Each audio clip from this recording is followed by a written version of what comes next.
transformation et de l'accroissement de ta vie. Il envoya sa parole et les guérit. Oui, Jésus envoie une parole pour toi, une parole pour ta maison, une parole pour ta vie. Mais pour que nous puissions avancer dans ce beau programme, nous avons besoin de veiller à nous-mêmes. Nous avons besoin de nous dégager de beaucoup de choses. Hier, le Seigneur nous a d'abord positionnés en interpellant au milieu de nous qu'il n'y ait point d'attitude, d'incrédulité par rapport à sa parole. Mais aussi parfois l'incrédulité par rapport à toi-même. Et c'est important parce que la Bible dit Dieu renouvelle ses bontés pour nous chaque matin. Chaque jour est un jour pour avancer vers un terme fixé, un terme défini. La maladie est un processus et la guérison aussi. Vous pouvez accumuler des choses qui vous rendent malade, comme vous pouvez faire des choses qui vous guérissent. Comme par exemple d'être là, de suivre un programme comme celui-ci, comme par exemple de prier, de jeûner, comme par exemple de prendre soin de vous-même.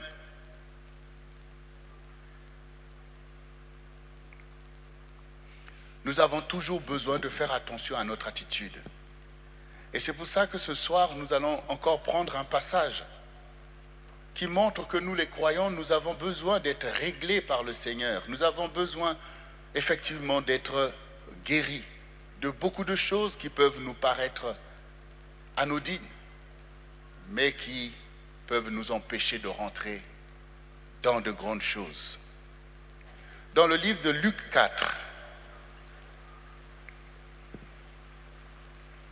nous allons lire pour voir l'action du Seigneur Jésus-Christ au milieu de son peuple. Comme ce soir, il est au milieu de nous pour agir. Faisons une lecture à partir du verset 23. Luc 4, 23. Jésus leur dit, « Sans doute, vous m'appliquerez ce proverbe. Médecin, guéris-toi toi-même. Et vous me direz, fais ici, dans ta patrie, tout ce que nous avons appris que tu as fait à Capernaum. » Mais, ajouta-t-il, je vous le dis en vérité, aucun prophète n'est bien reçu dans sa patrie. Je vous le dis en vérité, il y avait plusieurs veuves en Israël du temps d'Élie. Lorsque le ciel fut fermé pendant 3 ans et 6 mois, et qu'il y eut une grande famine sur toute la terre, et cependant, Élie ne fut envoyé vers aucune d'elles, si ce n'est vers une femme veuve à Sarepta, dans le pays de Sidon. Il y avait aussi plusieurs lépreux en Israël du temps d'Élisée, le prophète, et cependant, aucun d'eux ne fut purifié, si ce n'est Naaman le Syrien.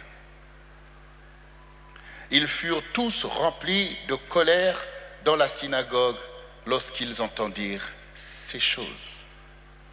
Et s'étant levés, ils le chassèrent de la ville et le menèrent jusqu'au sommet de la montagne sur laquelle leur ville était bâtie, afin de le précipiter en bas. Mais Jésus, passant au milieu d'eux, s'en alla. Il descendit à Capernaum, ville de la Galilée, et il enseignait le jour du sabbat. On était frappé de sa doctrine, car il parlait avec autorité. Il se trouvait dans la synagogue un homme qui avait un esprit de démon impur et qui s'écria d'une voix forte, « Ah, qu'y a-t-il entre nous et toi, Jésus de Nazareth? Tu es venu pour nous perdre. Je sais qui tu es, le Saint de Dieu. Jésus le menaça, disant, « Tais-toi et sors de cet homme. » Et le démon le jeta au milieu de l'assemblée et sortit de lui sans lui faire aucun mal. Tous furent saisis de stupeur et ils se disaient les uns aux autres, « Quelle est cette parole ?» Il commande avec autorité et puissance aux esprits impurs et ils sortent. Et sa renommée se répandit dans tous les lieux d'alentour. En sortant de la synagogue, il se rendit à la maison de Simon. La belle-mère de Simon avait une violente fièvre et ils le prièrent en sa faveur. S'étant penché sur elle, il menaça la fièvre et la fièvre la quitta et à l'instant, elle se leva et les servit. Après le coucher du soleil, tous ceux qui avaient des malades atteints de diverses maladies les lui emmenèrent. Il imposa les mains à chacun d'eux et il les guérit. Des démons aussi sortirent de beaucoup de personnes en criant et en disant, « Tu es le Fils de Dieu. » Mais il les menaçait et ne leur permettait pas de parler parce qu'ils savaient qui il était.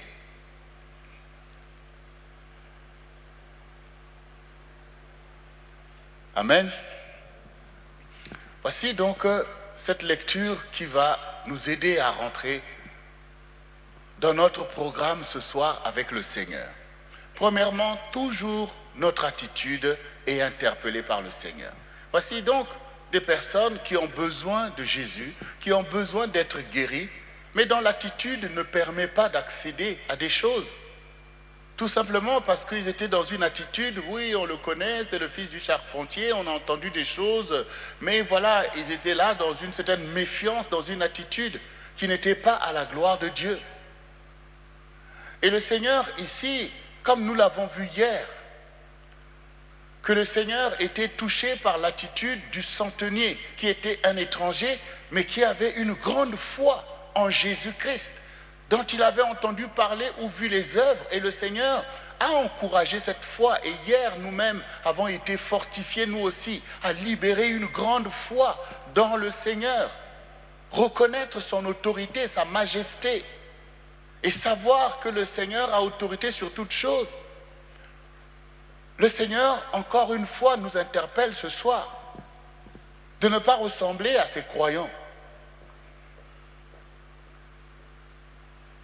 Oui, les croyants, et nous l'avons déjà vu quand nous avons parlé de la conversion des croyants, doivent faire attention parce que l'orgueil spirituel est un grand danger pour les croyants. Jésus leur dit, mais méditez. Le Dieu d'Abraham, le Dieu d'Isaac, le Dieu de Jacob, c'est votre Dieu. Mais regardez vous-même dans votre histoire, votre attitude qui vous a privé des grâces de votre propre Dieu. Du temps d'Élie, il y avait beaucoup de veuves en Israël. Mais pourtant, c'est vers une veuve du pays de Sidon que Dieu a envoyé le prophète.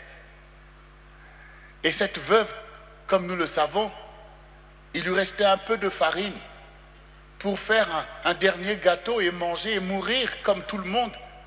Mais parce que Dieu a envoyé le prophète, parce que Dieu a vu cette femme, elle a vu sa foi. Et cette femme a été bénie. Elle n'a plus manqué de farine.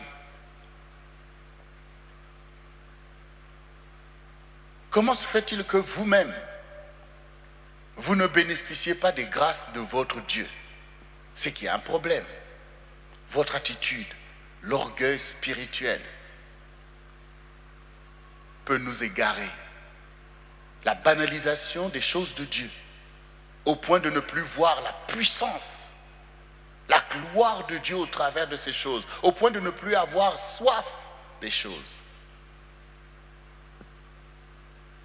Quand vous avez quelque chose en abondance, vous avez tendance à ne plus voir la valeur de cette chose-là. Oh, j'en ai assez.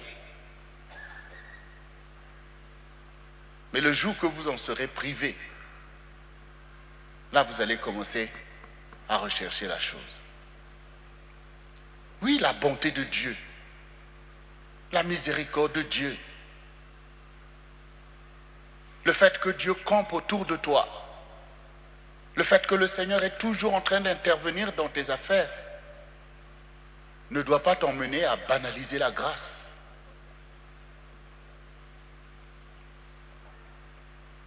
Le Seigneur leur a dit, mais regardez du temps d'Élisée, il y avait beaucoup de lépreux, mais aucun d'eux n'a été purifié.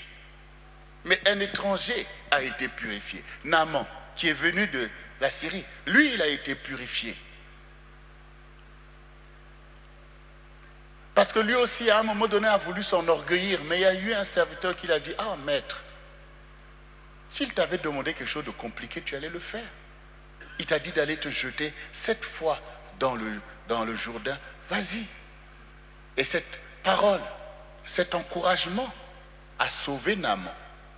Sinon, lui aussi, il allait repartir avec sa lèpre. Donc, nous voyons ici que le Seigneur cherche toujours un cœur humble, un cœur qui croit comme un enfant, qui s'attend au Seigneur. L'attente est très importante pour la manifestation de la gloire de Dieu. Dieu est grand.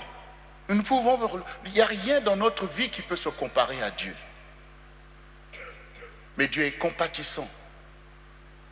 Il est miséricordieux. Il reconnaît aussitôt l'humilité qui lui permet de manifester sa grandeur et sa puissance. Mais la Bible dit que Dieu résiste aux orgueilleux. Maintenant, ce qu'il faut méditer, c'est que il ne faut pas croire que ces personnes qui se sont manifestées vainement vis-à-vis de Jésus, il ne faut pas croire qu'ils discernent qu'ils sont orgueilleux. Non, ils ne discernent pas. Parce que c'est un égarement. L'esprit du monde, c'est un égarement.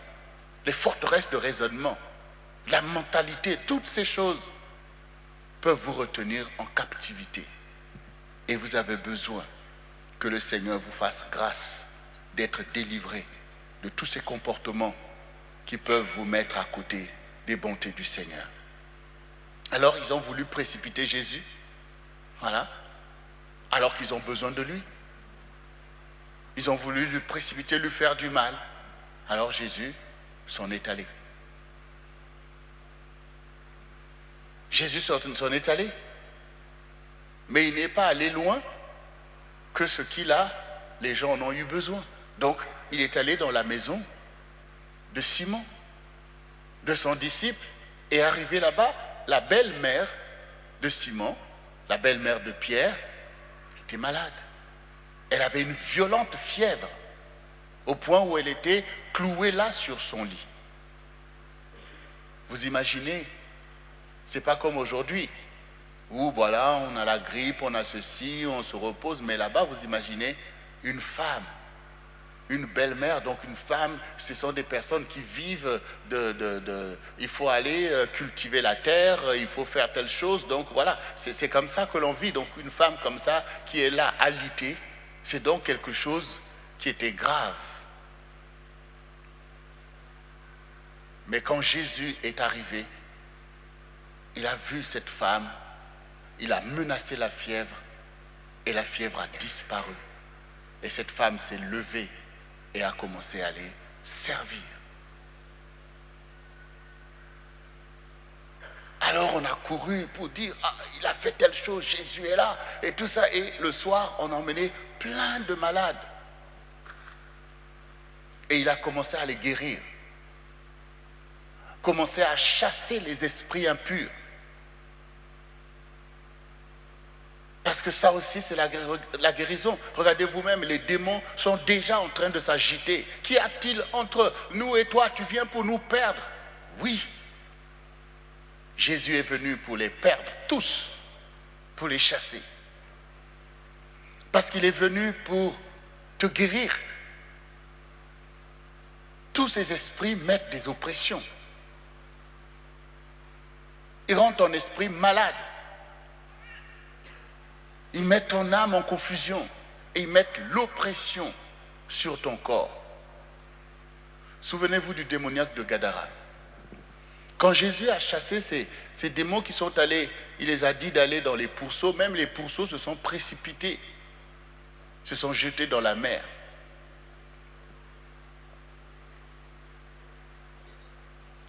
Donc le Seigneur sait c'est quoi la guérison.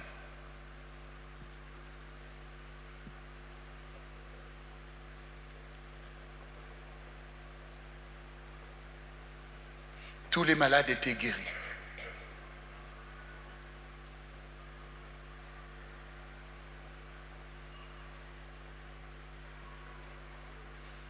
Cet esprit qui voulait parler, le Seigneur a dit, tais-toi, sors de cet homme. Et la personne a été jetée au milieu de l'assemblée. Et l'esprit est parti.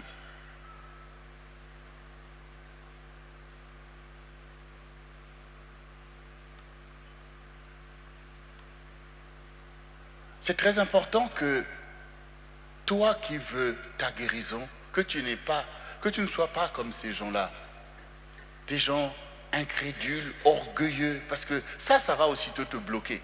Parce que quand on est là, qu'on est en train d'enseigner ou qu'on est en train de prier pour la délivrance ou qu'il y ait des manifestations, alors ça te met peut-être dans tous tes états où les gens sont dans la confusion, mais ce qui est important, c'est ta vie.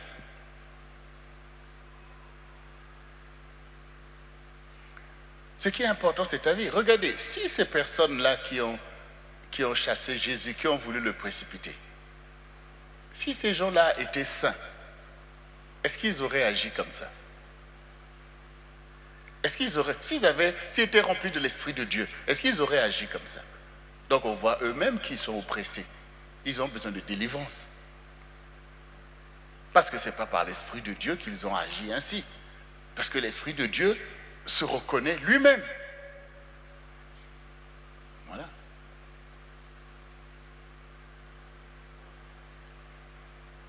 La bonne attitude ce soir, c'est que tu reconnaisses que tu as besoin de guérison. Tu as besoin de guérison. Et il ne faut pas seulement se dire j'ai besoin de guérison, ça veut dire j'ai la fièvre, j'ai mal ici. Non, tu as aussi besoin de... Ton esprit a besoin d'être délivré.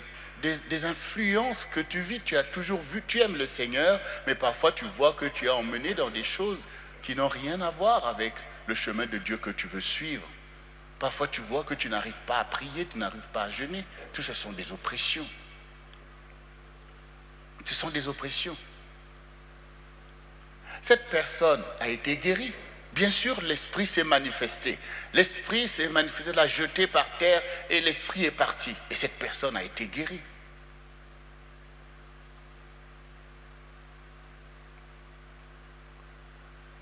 Quand tu as besoin de guérison, tu as besoin de guérison. Tu peux savoir toi-même les oppressions que tu vis. Il ne faut pas agir ni par la honte, ni par telle chose. Quand tu es devant le Seigneur, tu dois véritablement demander au Seigneur d'intervenir dans ta vie pour faire cesser des choses que tu vis. Des choses qui t'ont souvent empêché même d'accéder à certaines choses. Des choses bizarres. Tu as besoin d'être guéri de ces choses. Il faut rechercher cette guérison. Comme nous l'avons vu hier. Une guérison physique, oui. C'est plus facile pour nous de venir quand on sait qu'on a besoin de cette guérison physique, telle maladie, telle chose, voilà. C'est plus facile de venir. Mais la guérison de ton âme, c'est toi qui connais la situation de ton âme, l'oppression qu'il y a dans ton âme. Ou même des esprits qui te rendent tout d'un coup bizarre, tout d'un coup en colère, tout d'un coup euphorique, tout d'un coup ceci, cela. Ben on te donne un peu plein de noms que les psychologues ou les gens que tu vas voir t'appellent de tel nom, tel nom, tel nom. Ton âme a besoin d'être guérie parce que tout ça, ce sont des oppressions. Regardez là ce que nous sommes en train de lire. Nous sommes en train de lire On nous parle de beaucoup de malades qui sont guéris des esprits impurs, qui font telle chose, qui font telle chose. Et on appelle ça la guérison. Et quand ces esprits sont chassés, ces gens forcément sont transformés. Et c'est cette attente-là qu'il faut.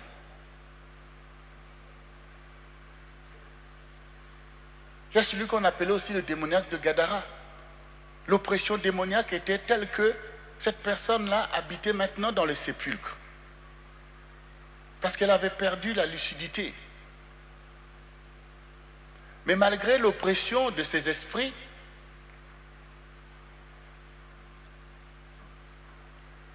il y a toujours un lumignon qui brûle encore. Et au moment où Jésus était là, cette personne a crié et a demandé le secours du Seigneur. Ce n'est pas le diable qui règne sur toi. Il peut t'attaquer, il peut t'oppresser, mais ce n'est pas lui qui règne sur toi. Il y a un sauveur pour toi.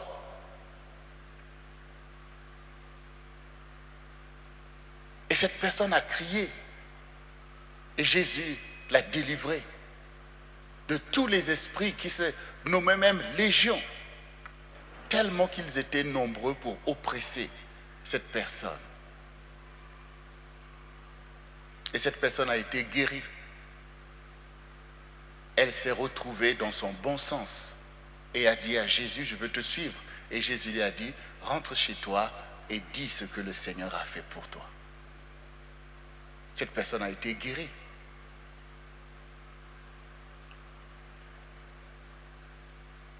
Il faut que tu cherches ta guérison. Quand tu seras guéri, il y a beaucoup de choses que tu ne pouvais pas faire, que tu vas faire parce que tu es guéri. Il y a beaucoup de bénédictions que tu n'arrivais pas à rentrer, tu vas y rentrer parce que tu es guéri. Parce que tu es libre dans ton esprit. Parce que tu es libre dans ton âme. Il faut que tu sois guéri. Psychologiquement, il faut que tu sois guéri parce que tu es dans un rapport. Des choses vécues, des choses que tu as souffert, qui te maintiennent la tête dans l'eau, comme on dit. Il faut que tu sois guéri de la blessure de ces choses. Il faut que tu sois guéri de l'impact de ces choses. Il faut que tu sois guéri. Il faut que tu sois libre de ces choses pour conduire ta vie. Il ne faut pas qu'il y ait des choses qui tiennent ta vie en captivité. Ça, tu ne peux pas faire. Là, tu ne peux pas aller. Ça, tu ne peux pas regarder. C'est pas la liberté. Donc, tu as besoin d'être guéri. Oui, tu as besoin d'être guéri. Le Seigneur doit opérer cette guérison au-dedans de toi afin que psychologiquement tu sois libre de pouvoir conduire ta vie selon ta destinée. Il faut que tu sois guéri. Tu as connu des déceptions amoureuses et cela t'a rendu malade. Tu ne peux pas entretenir, tu ne peux pas rentrer dans une relation qui te permette de rentrer dans ton mariage. Tu as besoin d'être guéri parce que beaucoup d'esprits ont prospéré sur cette situation. Vous savez, les démons, ce sont des esprits impurs. Vous voyez, c'est comme des mouches qui viennent lorsqu'il y a quelque chose qui sont mauvais. Et ils viennent et ils mettent l'infection. Ils mettent l'infection. Tu as besoin d'être guéri. Parce que ça crée des handicaps sur ta propre vie. Dieu a un plan. Le Seigneur dit, je connais les projets que j'ai formés sur vous, projets de paix et non de malheur, afin de vous donner un avenir et de l'espérance. Mais les malheurs sont aussi des symptômes. Parce que le Seigneur est là pour nous guérir de nos angoisses. On a parlé hier de la détresse et de l'angoisse. Ce sont des symptômes d'une situation de maladie.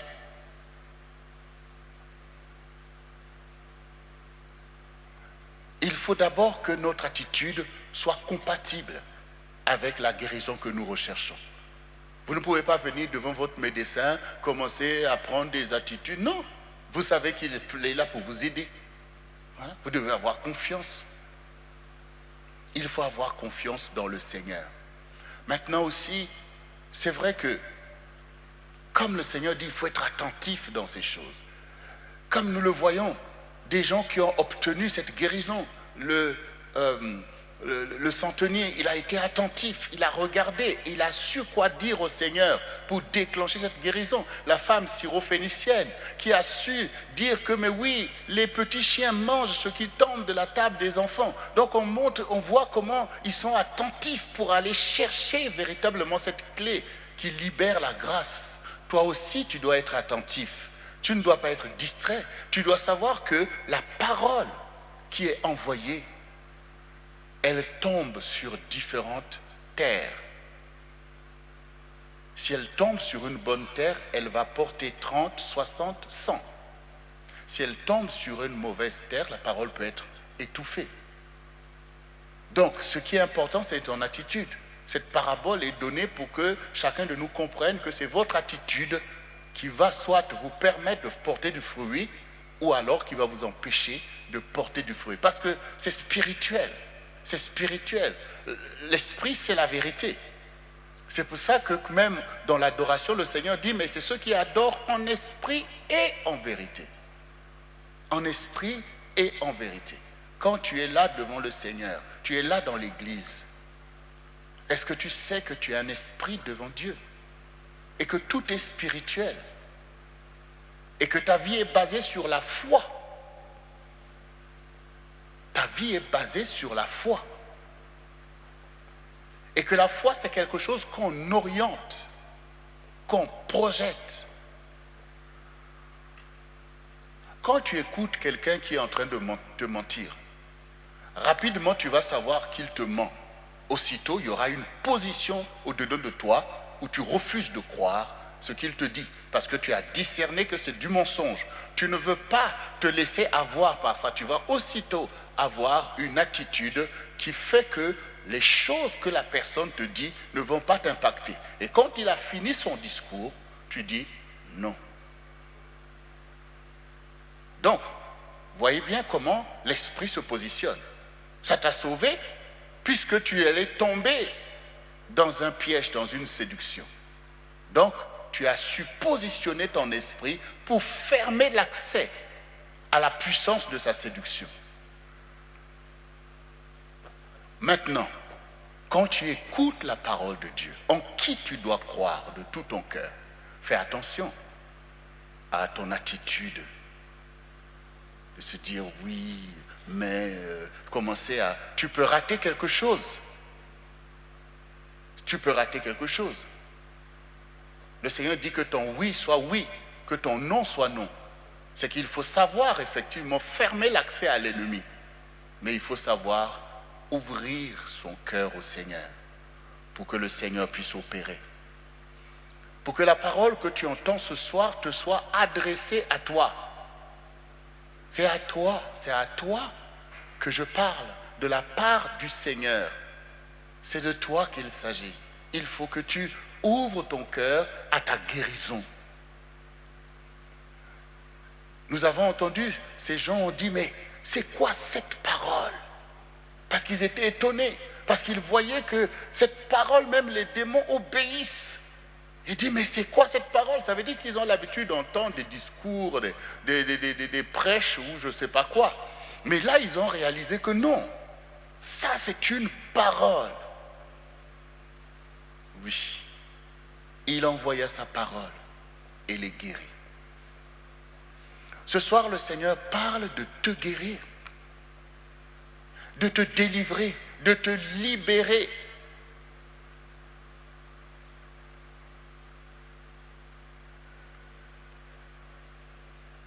Donc tu dois d'abord identifier qui parle. C'est Jésus qui parle. Ces gens-là, ils ont choisi de ne pas écouter Jésus, de vouloir même lui faire du mal. Mais toi, au contraire, comme nous l'avons vu hier, toi, au contraire, tu te glorifies que pour toi, Dieu a trouvé une rançon.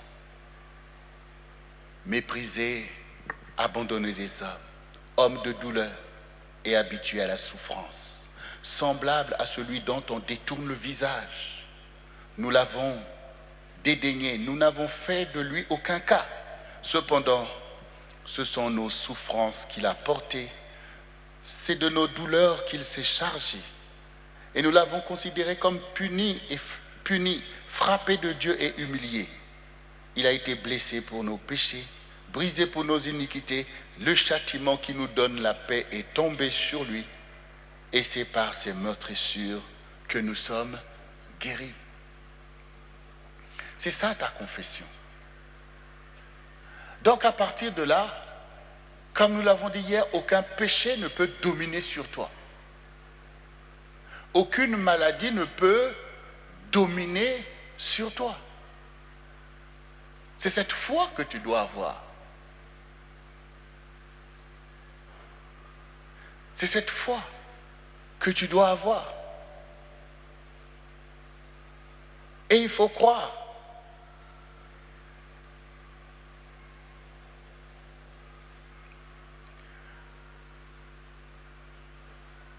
La maladie est une épreuve.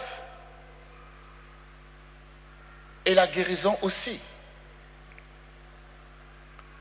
Job 5, versets 17 à 21. Heureux l'homme que Dieu châtie. Ne méprise pas la correction du Tout-Puissant. Il fait la plaie, il la bande, il blesse et sa main guérit. 6 fois il te délivrera de l'angoisse. 7 fois le mal ne t'atteindra pas. Il te sauvera de la mort pendant la famine et des coups du glaive pendant la guerre. Tu seras à l'abri des fléaux de la langue. Tu seras sans crainte quand viendra la dévastation. Il y a une épreuve pour la parole de guérison. Parce que la parole de guérison agit, en fait, comme une épée. C'est une épée. Ou alors, comment on appelle le couteau du médecin quand il opère? Scalpel. Voilà. La parole agit comme ça. Et ça peut agir sans anesthésie. Oui. Ça veut dire que tu es là, Dieu parle de toi, des choses qui te font mal. Des choses qui te font mal, des choses que tu préfères que même personne ne sache, mais même que toi-même tu préfères ne plus t'en souvenir. Dieu, il te parle de toi. Donc ça peut te faire mal. Mais le Seigneur dit, oui, je fais la plaie. Quand il y a une infection, il faut ouvrir. Il faut ouvrir le dossier. Des choses qui se sont passées dans l'enfance, des choses qui se sont passées, des choses terribles. Il faut ouvrir le dossier. Il faut ouvrir le dossier. Parce que l'ennemi se tapit, il se cache, mais ta vie n'est pas guérie. Ta vie n'est pas dans la lumière. Voilà. Ces choses pèsent lourd dans ta psychologie. Ça t'empêche de t'épanouir à la lumière. La Bible dit que la joie du Seigneur est ta force. Mais cette joie, tu n'arrives pas à l'emmagasiner parce que l'ennemi, quelque part, fait du chantage. Il faut que Dieu ouvre le dossier. Ah oui. C'est ça que le Seigneur dit. Qu'il blesse. Et il veut bander la plaie. Il faut d'abord aller ouvrir.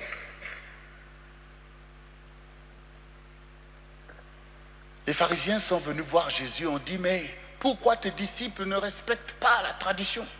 On les a vus prendre leur nourriture sans laver les mains. Ou ils mangent des choses impures et tout. Et le Seigneur dit, vous savez, c'est ce qui sort de vous qui vous souille. Ce n'est pas ce qui rentre. C'est ce qui sort. C'est du cœur de l'homme que sort les mauvaises paroles, les mauvaises choses, les jalousies, les colères et toutes ces choses. Quand tu médites toi-même aux choses même qui sortent de ta bouche, des choses que tu as été capable de dire à ton frère, à ta sœur, à tes parents, à tes bien-aimés, à ton mari, à ton épouse. Mais est-ce que ces choses ne peuvent pas t'interpeller pour dire mais ce sont des symptômes de quelque chose qui n'est pas bon, de quelque chose qui n'est pas à la gloire de Dieu, de quelque chose qui m'infecte de l'intérieur? Et donc on comprend, parce qu'on pourrait se dire, mais Seigneur, nous sommes venus, guéris-nous, et puis voilà, on laisse comme ça. Non, Dieu doit ouvrir les dossiers.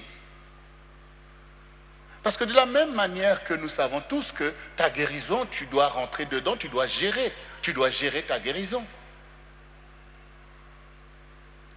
La dernière fois que j'étais au Congo, sur ce message, je dis, mais quand vous allez voir un médecin que vous lui avez expliqué votre situation, le médecin vous dit, ne vous inquiétez pas, je vais vous donner un traitement et vous allez guérir. Alors le médecin vous donne une ordonnance. Et dans cette ordonnance, on vous dit bien que le matin, vous allez prendre 2 comprimés, à midi 2 comprimés et le soir 2 comprimés. Et pendant 1 semaine, et vous allez guérir. Vous rentrez chez vous. Le matin, vous prenez 1 comprimé. À midi, vous avez oublié de prendre les 2 comprimés. Le soir, vous prenez 1 comprimé. Le lendemain, vous prenez, il faut prendre 2 comprimés. Au bout de 3 jours, vous avez même oublié. Bon, est-ce que vous allez guérir?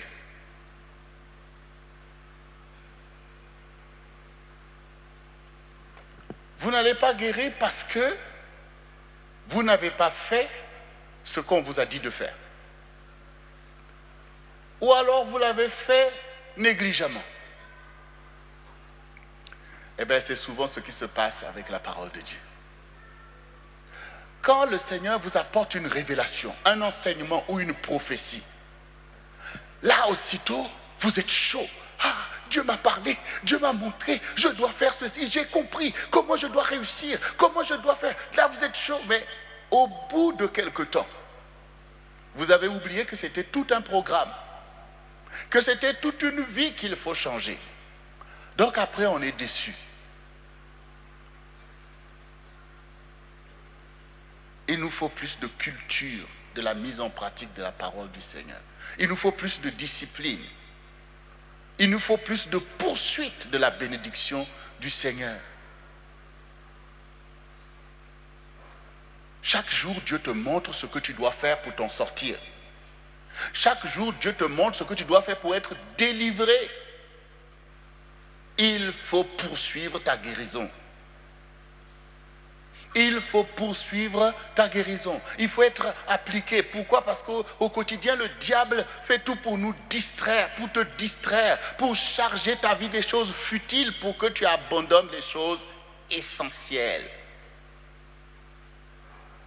Il faut être attentif. Tous ceux qui ont rencontré Jésus ne sont pas devenus ses disciples. Ils ne sont pas devenus des hommes puissants comme Pierre, comme Jean, comme Jacques, parce qu'ils n'avaient pas réalisé que c'était essentiel pour eux.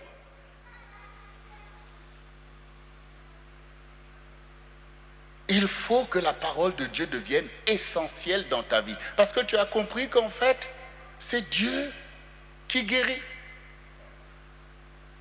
C'est Dieu qui guérit. C'est ça qu'il est en train de te dire. C'est lui qui blesse. C'est lui qui bande la plaie. C'est lui qui te délivre de tes angoisses.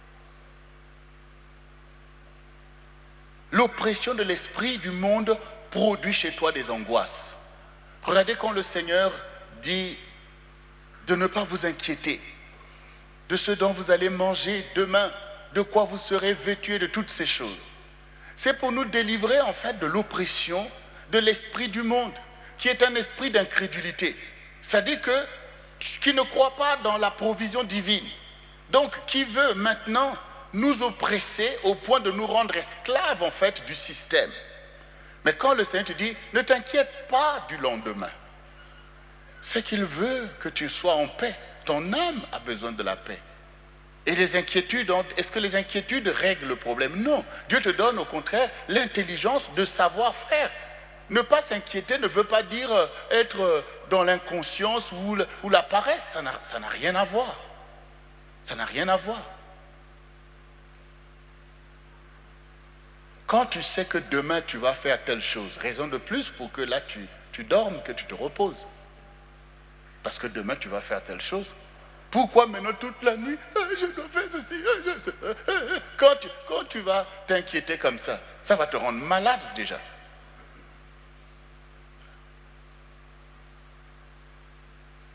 Mais maintenant, quand maintenant tu sais que tu dois faire quelque chose, tu as besoin de savoir si par ta propre force, tu vas réussir ces choses. Ou au contraire, tu as besoin aussi de faire alliance avec Dieu. Pourquoi passer à côté de la grâce quand la grâce est disponible? Il faut que tu saches aussi conserver ta vie. Voilà. C'est tout ça, être attentif. Il faut être attentif.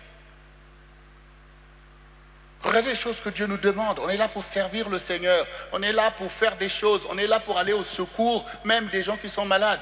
Vous voyez, c'est comme quand le Seigneur disait aux apôtres, voilà, j'ai compassion de ces gens, donnez-leur à manger. Mais maître, on n'a rien ici. Il dit, allez, faites et tout. Donc ça veut dire que si aujourd'hui, toi qui es là, tu veux savoir ce que Dieu te demande, tu vas même être étonné. Seigneur, tu me demandes de faire tout ça. Mais oui, il te demande de faire tout ça. Je dis, mais Seigneur, moi-même je suis en train de déprimer, moi-même je suis malade. Et le Seigneur dit, mais oui, c'est pas parce que toi tu n'as pas besoin de la grâce que les autres n'en ont pas besoin. Il faut aller leur donner la grâce que toi-même tu ne veux pas prendre.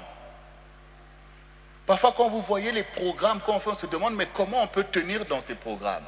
Mais en fait, au quotidien, il faut vraiment croire. Il faut croire dans l'amour de Dieu pour toi. Il faut croire dans la provision divine. Il faut croire dans la provision divine. Il faut croire. On est sur cette terre. Il y a plein de choses qui se passent. On est tous exposés à des réalités de ce monde. Mais il faut t'attacher à la grâce qui est sur toi pour échapper à plein de choses. Il faut croire vraiment. Mais de cette foi qu'on a dit comme un enfant. Quand tu sens, oh ceci, cela, tu es déjà là, tu positionnes la guérison. Tu dis au Seigneur, tu es là, ce que tu veux vivre à ce moment-là, c'est la guérison. Ce que tu veux, c'est l'intervention de Dieu. Comme il dit, il blesse, il bande et il te guérit. Il te guérit. Ah oui, le Seigneur te guérit. Maintenant, là où je vais insister, ce soir, c'est véritablement sur la guérison spirituelle. D'être délivré des esprits impurs qui tiennent ta vie sous l'oppression, en captivité.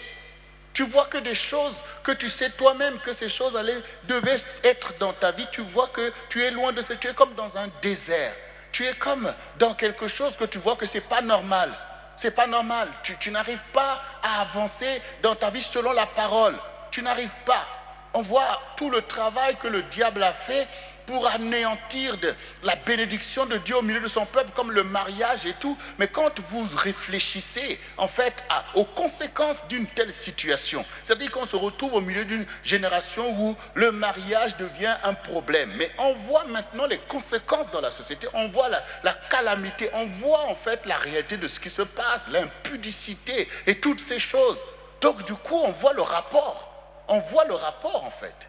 Mais quand maintenant toi qui veux marcher dans les voies de Dieu, que tu vois combien c'est difficile pour toi de pouvoir rentrer dans ces choses, tu commences à réaliser que non, Seigneur, ce soir, tu vas me guérir. Des esprits de célibat, des esprits bizarres. Seigneur, tu vas me guérir. Parce que dès que tu commences à penser à ce que tu as des pensées bizarres, Tu as des pensées anormales, ce sont des oppressions démoniaques, des puissances de l'air. Oui, tu as besoin d'être délivré des forteresses de raisonnement. Et la nuit, quand tu vas dormir, qu'est-ce qui se passe? Oui, tu vois que tu as une vie, dans la nuit, une vie bizarre. Des maris de nuit, des femmes de nuit. Pour certains, quand on parle de ces choses-là, oh, tout ça c'est des histoires et tout ça. Mais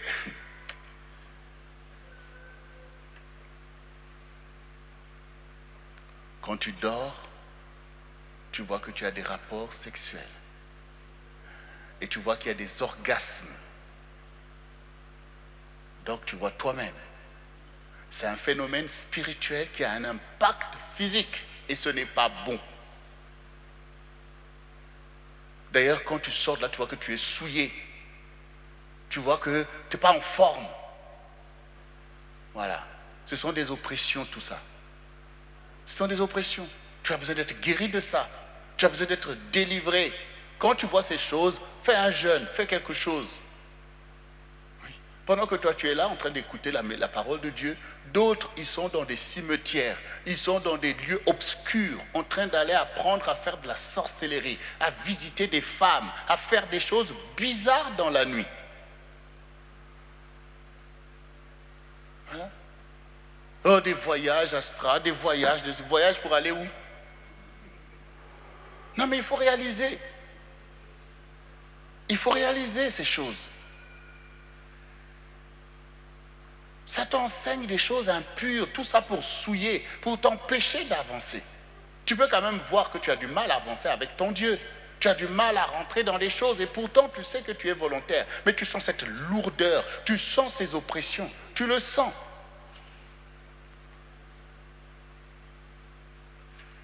Pour certaines femmes, c'est quand tu rencontres même une personne, tout le monde étant dans l'ignorance, mais on sent un truc bizarre, bon voilà, la personne prend la fuite parce qu'on ne sait pas ce qui se passe en fait, on ne sait pas ce qui se passe. Et pourtant quand on te regarde, ah voici la femme, tout ça là, mais après il y a des trucs bizarres et tout. Parfois c'est un gros mari de nuit qui est là.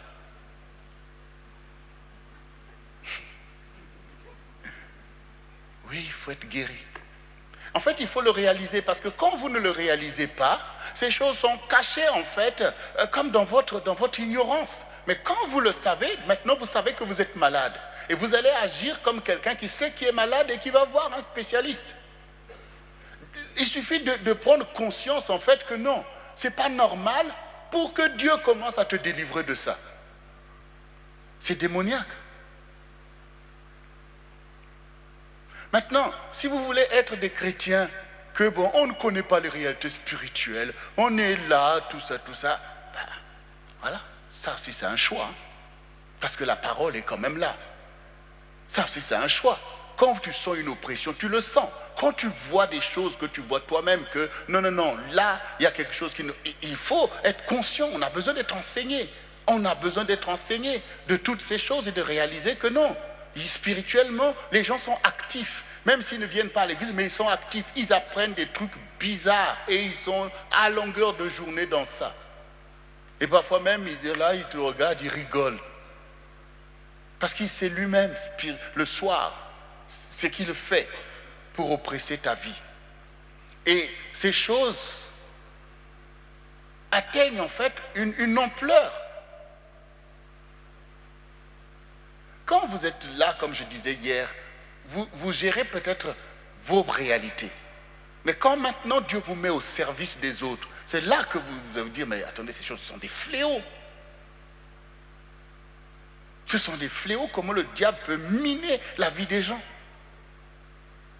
Pour bloquer, pour empêcher l'accès à la liberté, à des choses, des fardeaux, des poids, des choses.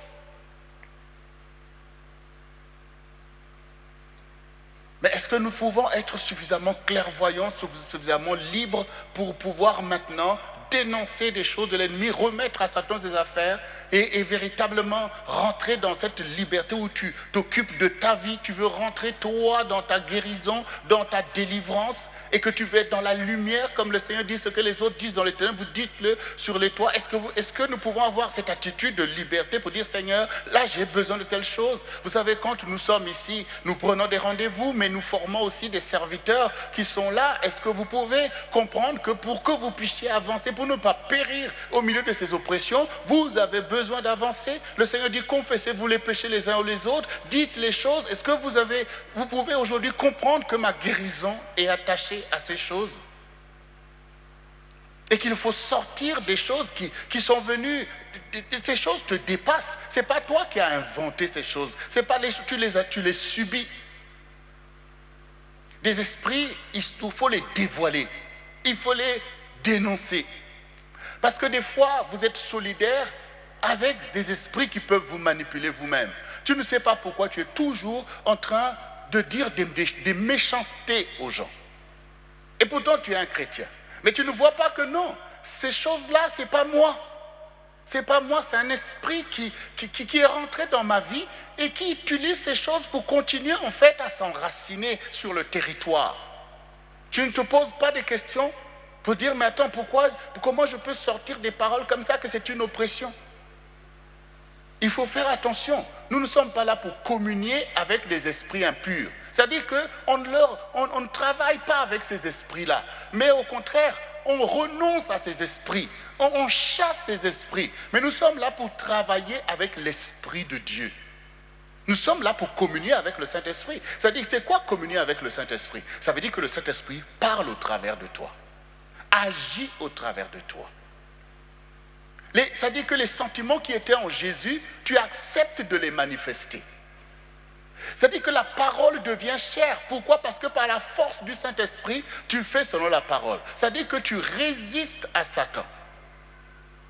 Oui. Parce que comment Satan fait travailler ses démons? C'est par des paroles. C'est par des semences qui sont placées, des choses que tu dis à ton enfant. Tu ne réussiras jamais, tu es un idiot. Toutes ces choses, toutes ces paroles qui paraissent être normales, ce n'est pas normal en fait. Ce sont des directives pour des esprits d'échec, des esprits de mort. Mais quand tu entends la parole du Seigneur qui est ta guérison, tu dois déjà faire alliance avec la liberté. D'abord, le Seigneur est là, qui est là pour te délivrer déjà de la honte, même des choses que toi tu as subies. Tu es une victime. Mais l'ennemi veut que tu puisses maintenant être en secret avec lui au point où tu gères des fardeaux, alors que le Seigneur dit, venez à moi, vous qui êtes fatigués et chargés. Venez à moi. Il faut être libre devant le Seigneur pour dire, j'ai besoin de guérison, j'ai telle oppression, j'ai telle situation, priez pour moi, aidez-moi, faites telle chose. C'est déjà un acte déjà de guérison quand déjà tu peux prendre l'autorité sur ta situation. Il faut prendre l'autorité. Les démons, ils agissent, c'est par le péché qu'ils agissent. Mais quand tu prends l'autorité déjà sur le péché, déjà l'esprit est déjà dévoilé. L'esprit est déjà dévoilé. Il faut croire dans la parole que tu entends. Quand le Seigneur dit par exemple, l'homme quittera son père et sa mère et s'attachera à sa femme, tu es un frère, tu es en âge de te marier.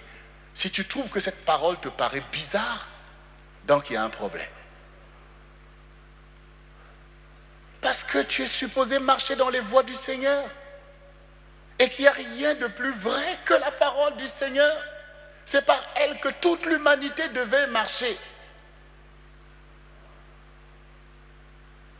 Donc on a besoin d'être guéris déjà nous-mêmes dans notre attitude, de ne pas regarder les choses par l'esprit du monde, mais de regarder les choses de Dieu comme étant notre vie. Cette parole, elle est là pour nous. Elle est une lampe à nos pieds et une lumière sur nos sentiers. C'est-à-dire que quand la parole manque, on est tous dans les ténèbres. Tu es dans les ténèbres. Tu crois que c'est bien pour toi, mais tu es dans les ténèbres. Parce que tu fais des choses que la chair te pousse à faire, mais tu ne poursuis pas la justice de Dieu. Tu cherches ton intérêt. Mais ce n'est pas ça la justice. La justice de Dieu, c'est que ce que tu veux pour toi, tu faut le vouloir pour l'autre. La justice de Dieu, c'est de donner ta vie pour ceux que l'on aime. Donc c'est important de prendre l'option de la guérison en sachant qu'il y a beaucoup de choses, forcément, quand nous naissons dans ce monde. Voilà. Quand vous allez lire Ézéchiel 16, vous allez voir vous-même, le Seigneur dit, voilà, on va le lire, parce que c'est important que chacun puisse réaliser que tu as besoin d'être guéri d'abord spirituellement des calamités, des abominations de ce monde, afin que ton esprit libre va devenir une source de guérison pour ton corps. Le Seigneur veut te guérir de toutes tes maladies. Et il n'y a pas des maladies plus dangereuses que ceux qui atteignent ton esprit. Ézéchiel 16, verset 1. La parole de l'Éternel me fut adressée en ces mots. Fils de l'homme, fais connaître à Jérusalem ses abominations. Tu diras, ainsi parle le Seigneur, l'Éternel à Jérusalem. Par ton origine et ta naissance, tu es du pays de Canaan. Ton père était un Amoréen et ta mère une Hétienne. À ta naissance, au jour où tu naquis, ton nombril n'a pas été coupé. Tu n'as pas été lavé dans de l'eau pour être purifié. Tu n'as pas été frotté avec du sel. Tu n'as pas été enveloppé dans des langes. Nul n'a porté sur toi un regard de pitié pour te faire une seule de ces choses par compassion pour toi, mais tu as été jeté dans les champs le jour de ta naissance parce qu'on avait horreur de toi. Je passais près de toi, je t'aperçus baigné dans ton sang. Je te dis, vis dans ton sang, je te dis, vis dans ton sang. Je t'ai multiplié par 10 milliers, comme les herbes des champs, et tu pris de l'accroissement. Tu grandis, tu devins d'une beauté parfaite. Tes seins se formèrent, ta chevelure se développa, mais tu étais nu, entièrement nu. Je passais près de toi, je te regardais, et voici ton temps était là, le temps des amours. J'étendis sur toi le pan de ma robe. Je couvris ta nudité, je te jurai fidélité. Je fis alliance avec toi, dit le Seigneur l'Éternel, et tu fus à moi. Je te lavai dans de l'eau, je fis disparaître le sang qui était sur toi, et je t'oignai avec de l'huile. Je te donnai des vêtements brodés, des chaussures de peau teintes en bleu. Je te ceignis de fin lin, et je te couvris de soie. Je te parai d'ornements. Je mis des bracelets à tes mains, un collier à ton cou, et je mis un anneau à ton nez et des pendants à tes oreilles, et une couronne magnifique sur ta tête. Ainsi tu fus paré d'or et d'argent, et tu fus vêtu de fin lin, de soie, d'étoffe brodée. La fleur de farine, le miel, l'huile furent ta nourriture. Tu étais d'une beauté accomplie, digne de royauté. Ce passage nous montre la vérité sur notre origine. Ça veut dire que nous avons parlé de l'hérédité. Le monde est déjà oppressé par des choses qui t'ont précédé. Dans ta famille, tu as trouvé plein de dossiers.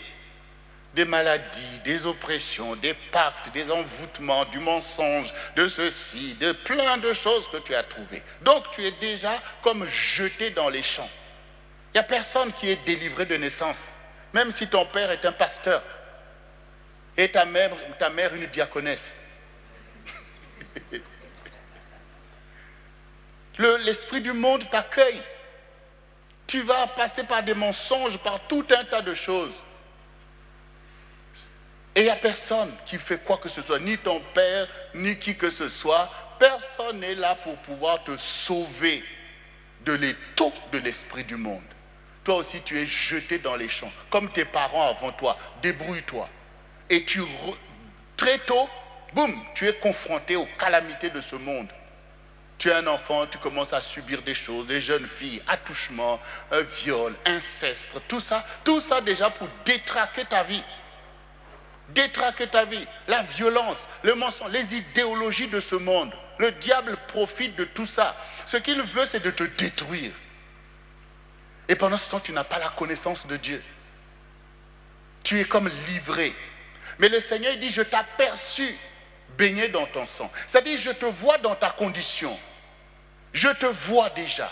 Et je te dis, vis dans ton sang. Ça veut dire, malgré ta condition, tu vas vivre.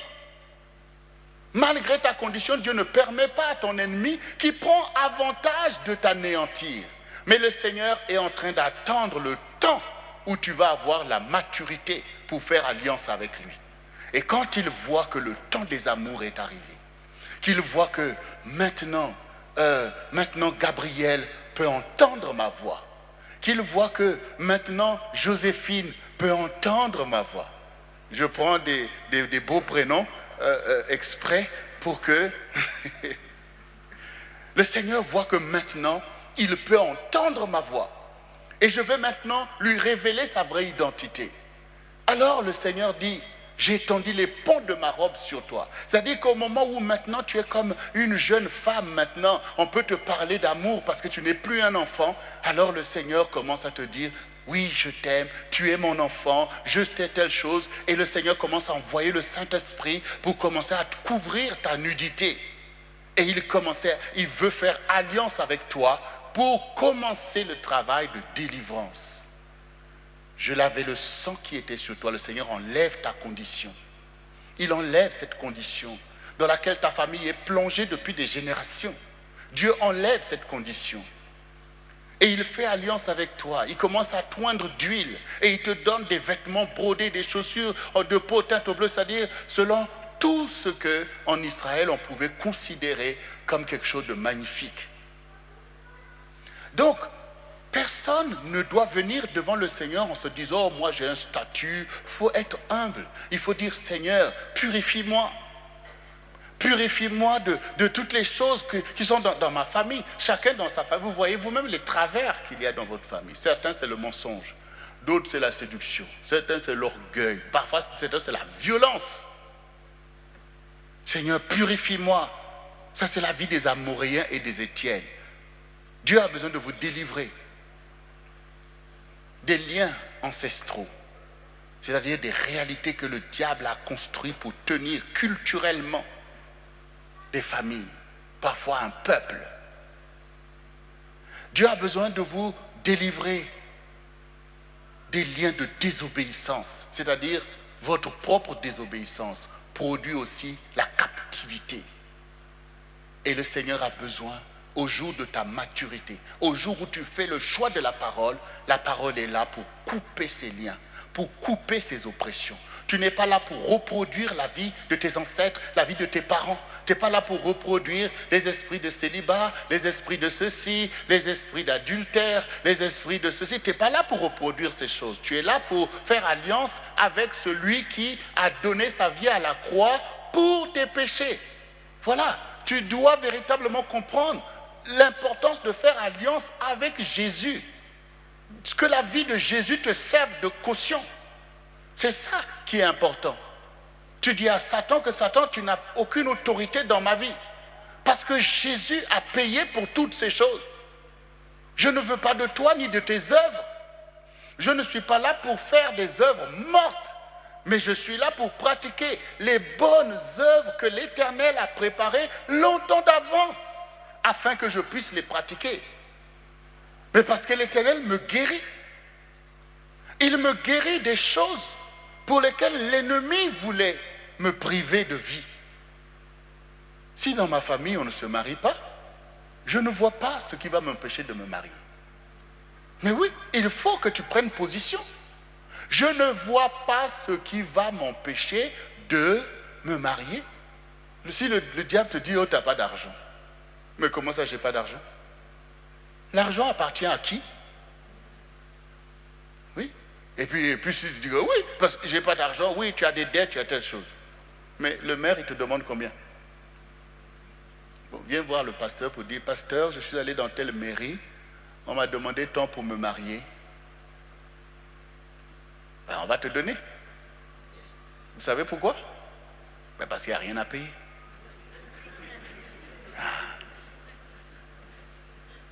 Ça veut dire qu'on écarte déjà des faux problèmes. Il faut que tu réalises ta guérison. Tout ça, ça participe à la guérison de ta vie. Ça participe à la guérison de ta vie. Mais quand je suis arrivé en France, vous savez, je suis arrivé en France pour faire quoi? Pour passer des vacances. Mais oui, je ne suis pas venu. Je n'ai pas venu pour habiter en France. Pour moi, j'ai ma vie, je suis au Congo, j'ai fini mes études, voilà, je vais passer des vacances, après je reviens, je travaille au ministère des Affaires étrangères, je fais des choses et tout ça. Mais je ne savais pas que le Seigneur déjà ouvrait un chemin déjà pour ma vie, pour la guérison de ma vie. Mais quand je suis venu, le mariage, aujourd'hui je vous enseigne sur le mariage. Ça ne veut pas dire que j'ai toujours recherché ou soupiré après le mariage. Mais c'est quand maintenant j'ai compris que aller à l'église, même depuis sa naissance, ne veut pas dire que vous connaissez Dieu ou que vous connaissez sa parole. Mais quand maintenant j'ai commencé à être attentif et que j'ai commencé vraiment à crier au Seigneur pour qu'il vienne à mon secours, que maintenant le Seigneur voit qu'il pouvait me montrer des choses que je ne pouvais pas soupçonner, que ma vie pouvait être oppressée par de telles choses ou que je pouvais être loin de ce qui est bien pour ma vie. Et que le Seigneur a commencé à ce moment-là à me montrer l'importance des choses, pour me montrer ce que signifie pour moi de me marier, pour me montrer que mon mariage participe à l'établissement de ma vie. Ce n'était pas la conception que je pouvais avoir de la femme. Pour nous, quand on a grandi, ce qu'on voyait, c'est que quand un homme a réussi, il bâtit sa maison, et puis il met une femme. Voilà. Voilà, c'était comme ça. Il met une femme. Voilà. D'ailleurs, au Congo, il y a des gens, quand tu veux plus de la femme, sors de ma maison. Le Seigneur m'a montré, mais non. Ta femme, c'est la clé du succès de ta vie. Vous savez, vous pouvez avoir une certaine vie, vous pensez que c'est bien. Oui, ça veut dire qu'il y a des gens, tu as une maison, tu as le manger, tu as le vêtu, tu dis, oh, j'ai réussi ma vie. Mais qu'est-ce que tu sais de ta destinée? Qu'est-ce que tu sais? Si maintenant le Seigneur ne m'avait pas parlé de ma vie devant lui, je pouvais continuer à garder mes conceptions.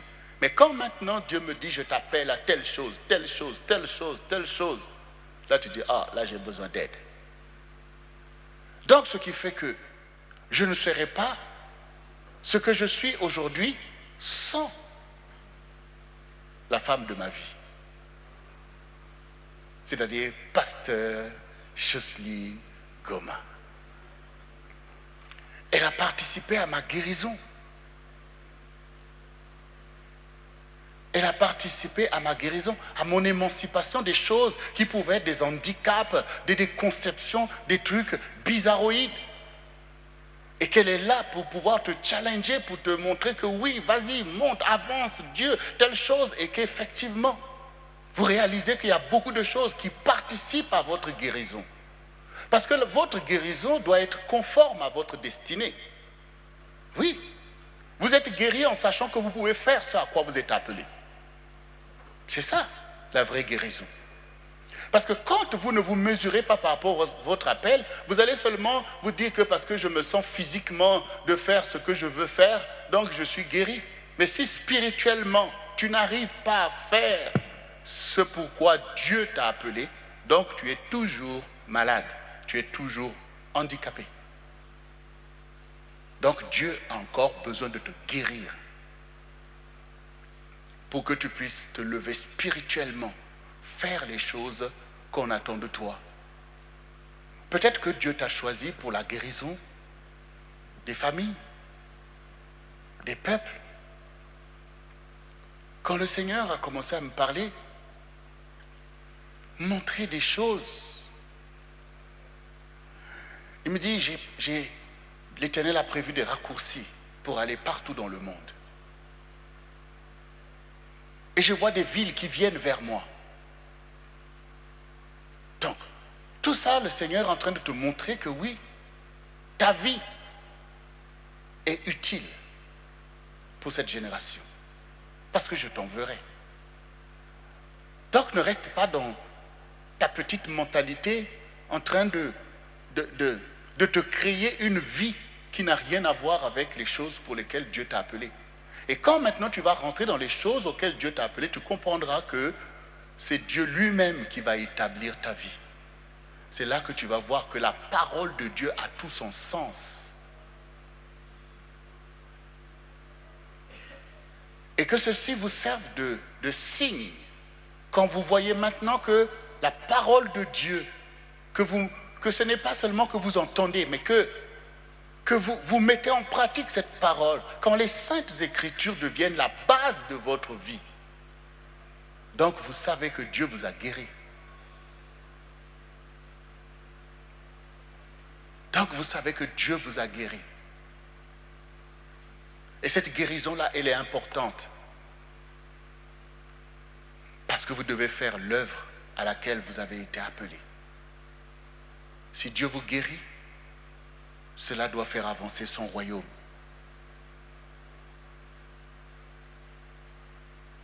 Une fois, j'étais en train d'encourager une personne qui était malade, qui avait un certain âge. Et je lui disais, mais, parce que je voyais un esprit de mort qui était là. Je dis, mais c'est important.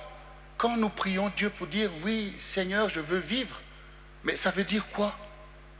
Ça veut dire que si maintenant le Seigneur te guérit, qu'est-ce que tu vas faire? Et si tu penses que tu n'as plus quoi que ce soit, si tu ne crois plus dans ton avenir, à la limite, Dieu va te poser la question, tu veux vivre pourquoi? Oui, si Dieu maintenant te pose la question, tu veux vivre pourquoi? Hier, nous avons parlé de l'histoire d'Ézéchiel. Ézéchias plutôt. Ézéchias a pleuré parce que Dieu lui a dit, donne tes ordres à ta maison parce que tu vas mourir. Mais Ézéchias a dit, mais est-ce que les morts peuvent te louer? Ah, Dieu a dit, tu as raison. Donc tu veux me louer alors? Tu veux continuer à me louer? Je te donne 15 années supplémentaires. Donc, en réalité, la vie a un sens. En réalité, la vie a un sens. La première des choses que le diable fait, c'est anéantir la vision de votre vie. C'est de vous faire douter sur votre avenir. Vous handicaper par rapport aux choses auxquelles Dieu vous a appelé. Donc ce soir, quand je dis que tu dois avancer, c'est que le plan de Dieu pour toi ne dépend pas des circonstances de ta vie. Peu importe que tu aies été jeté toi aussi dans la vie, à te débrouiller, à subir tout ce que tu as subi, ou à être toi-même aussi l'instrument du diable de faire tout le mal que tu as fait aux gens. Mais Dieu t'avait dit, je te dis, vis dans ton sang. Et maintenant, le temps des amours est arrivé. Le temps où le Seigneur te lave et te purifie du sang, c'est-à-dire la condition qui t'avait tenu dans les choses du monde. Où Dieu fait alliance avec toi. Où il met une couronne magnifique sur ta tête, afin que ta vie puisse porter beaucoup de fruits et que tu puisses manifester la gloire de Dieu. Ça, c'est l'instant de la grâce. C'est le temps de la miséricorde, c'est le temps de la bonté, que celui qui t'a formé, qui a formé ton esprit, qui l'a envoyé dans le monde, ton esprit au milieu de tous les dangers ne t'a jamais oublié et qu'il a un objectif. Son objectif, c'est de te guérir afin que tu puisses œuvrer, afin que tu puisses manifester ta destinée. Oui, il y a une rançon. Quand on paye une rançon, c'est qu'on veut obtenir quelque chose après.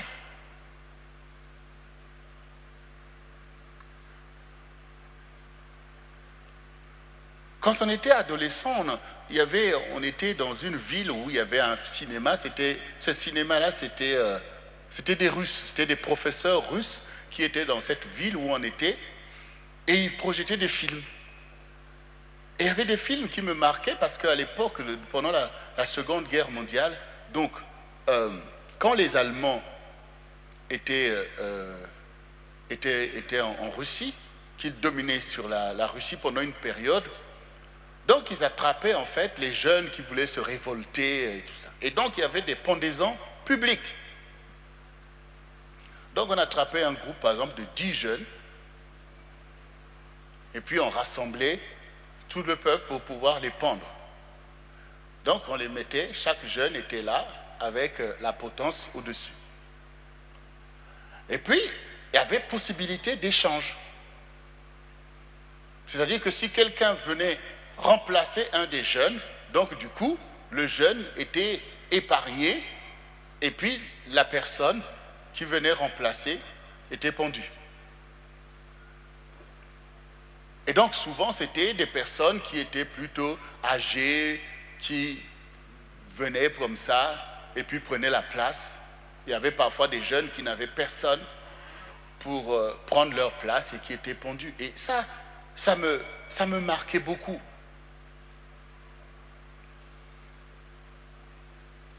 Eh bien, comprends que c'est comme ça qui s'est passé entre toi et Jésus. C'est-à-dire qu'il a pris ta place. Et pourquoi ces personnes âgées prenaient la place peut-être de membres de leur famille qui étaient jeunes?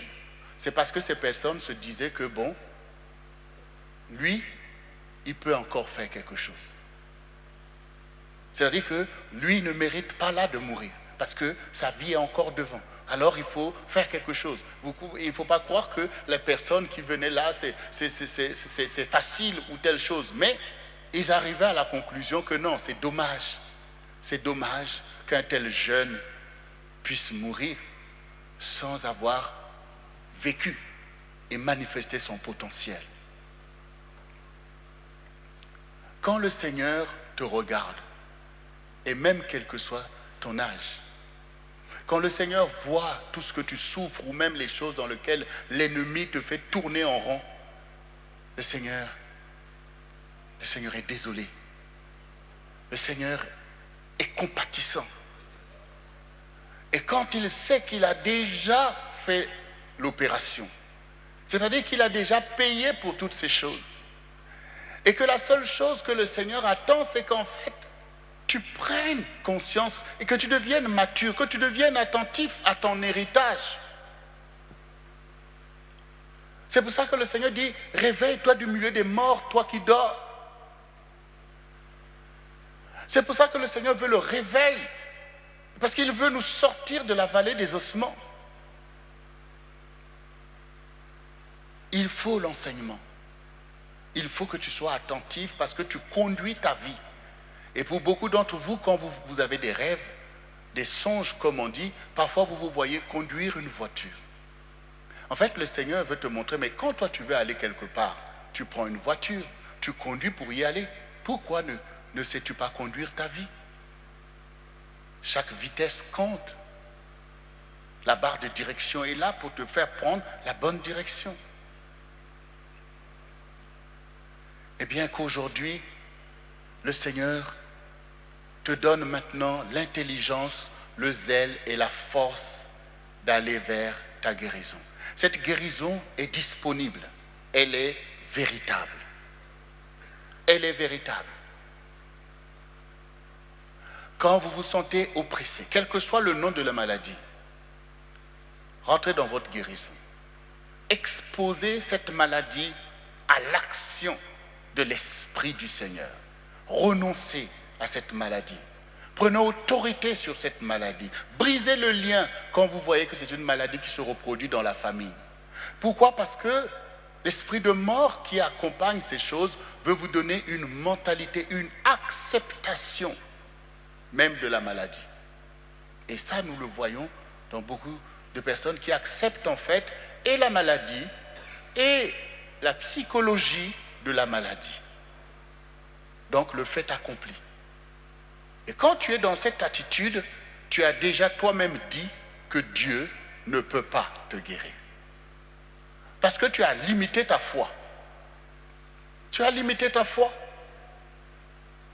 Tu as limité ta foi. Il faut changer. Il faut changer.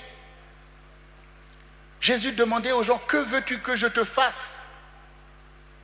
Il dit, Seigneur, que je recouvre la vue. Et il recouvrait la vue. Les lépreux, à l'époque, ne pouvaient même pas penser de guérison. Le Seigneur les a tous purifiés. Lazare était mort, enterré depuis 4-5 jours. Le Seigneur a dit, ôtez la pierre. Mais maître, ils sont déjà. Mais ne t'ai-je pas dit que si tu crois, tu verras la gloire de Dieu? Si tu crois, tu verras la gloire de Dieu. Ôtez la pierre. C'est par la foi que tu dois marcher. Et le Seigneur a dit, Lazare, sort. Il envoya sa parole et les guérit.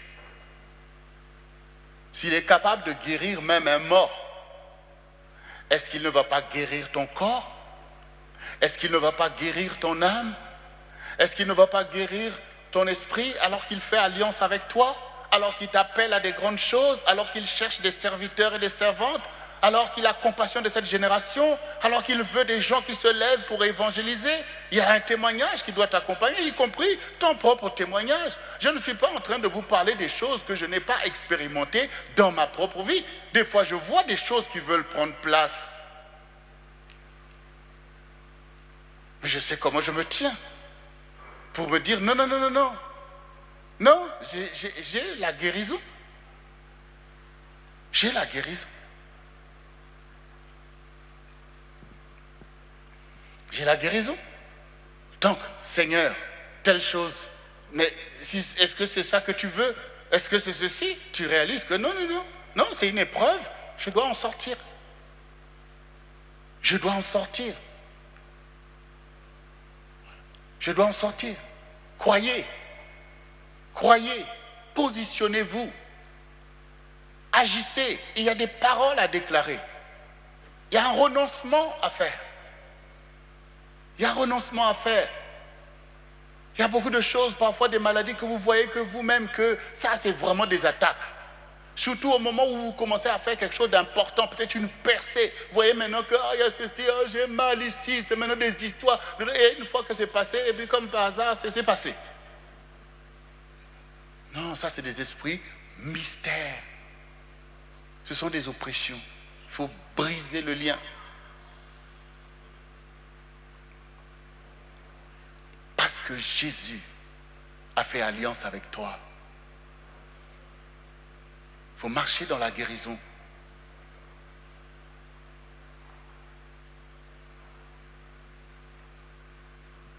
Une fois, mon épouse et moi, on devait aller aux Bahamas pour un programme. On m'avait invité, c'était pour Azaf.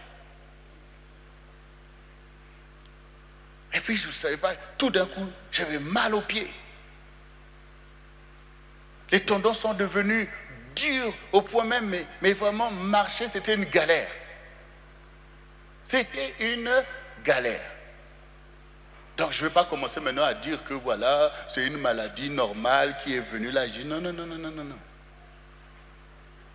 J'ai commencé à chanter, guéris mes pieds, guéris. Mais en entendant, c'était dur. Hein, pour aller. Mais je me disais, mais comment je vais porter les chaussures là pour voyager? Parce qu'il fallait voyager peut-être dans 2 jours. Mais en même temps, si maintenant, vu la situation de l'oppression qui était là, ça c'est des oppressions. Si maintenant, moi je m'étais dit, oh là là, finalement, non, mais je ne peux pas aller, allô, annulé, on ne peut pas venir, et tout le temps. On dit, pourquoi? Oh, j'ai mal aux pieds. Non, c'est l'oppression qui va partir. Ça veut dire que malgré tout ça, je suis en train de faire les valises avec les pieds. Parce que je n'accepte pas que je sois bloqué tout d'un coup. C'est quoi cette maladie? Ah mais oui. À un moment donné, le diable, il veut t'arrêter. Vous savez, Dieu aussi, il y a des choses qu'il permet. Hein? Il y a des choses qu'il permet. Mais s'il a permis que le diable aille faire toutes les choses qu'il a fait dans Job, tu crois que dans ta vie, il ne va pas permettre des choses? Lui, il va permettre, il va un peu l'attaquer, peut-être son incrédulité là-bas, je vais voir. Il y a des choses que Dieu permet. Mais le Seigneur dit, je vous ai donné le pouvoir de marcher sur les serpents, sur les scorpions et sur toute la puissance de l'ennemi et rien ne peut vous nuire. Ça veut dire que j'étais là. Oh, ce truc-là, Il voulait m'empêcher d'aller au collège. Je dis, je vais aller. Je vais aller. C'est vrai que pour mettre les choses, c'était dur, mais je sais que Dieu voulait que j'aille. Et je suis parti. Arrivé là-bas, maintenant, je suis guéri. Mais oui. Tout ça, c'est des attaques. C'est des attaques. Il faut croire. Il faut croire en ta guérison. Ta guérison spirituelle, l'esprit de maladie. Tu es toujours malade, toujours malade, toujours malade. Est-ce que c'est normal? Ce n'est pas normal. Mais pendant ce temps, la personne qui est attaquée comme ça développe en fait une psychologie que je suis maladif. Il faut renoncer à ça. Est-ce que Dieu t'a formé pour être maladif? C'est le monde qui t'a plongé là-dedans. Ce sont des attaques, ce sont des portes que l'ennemi a eues pour t'oppresser. Tu vas renoncer à ça? Des maladies psychologiques. Tu vois que tu commences à manger d'une façon anormale. Est-ce que c'est normal? Mais ça te rend malade, oui ou non?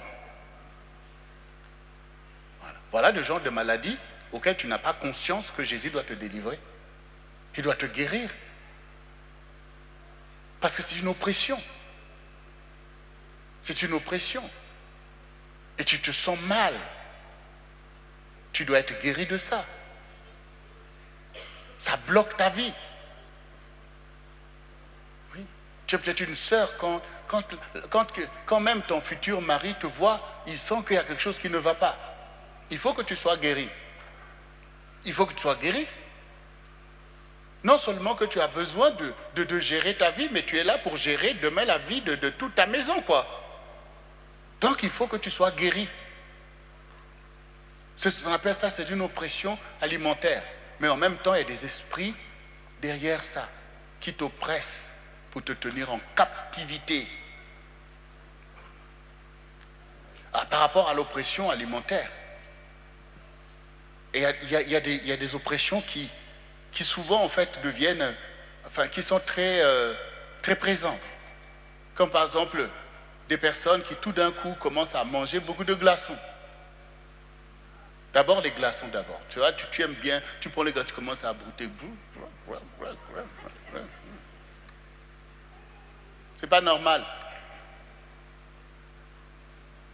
C'est vrai que les glaçons, c'est pas mal quand tu mets ta petite boisson et tout. Mais est-ce que le Seigneur t'a dit de manger des glaçons comme ça? C'est pas normal. Il y en a qui mangent beaucoup de quoi? Des bonbons. Des bonbons, enfin, c'est ça. Enfin, quand ça arrive, quand je dis les bonbons, je dis les enfants doivent se dire, ah, bon, pour les enfants, on peut se dire que bon, mais toi, regarde ton âge. Tu manges plus de bonbons que même les enfants. Est-ce que c'est normal? C'est pas normal. Quel type d'oppression alimentaire encore? Non, des aliments spécifiques là que tu vois que...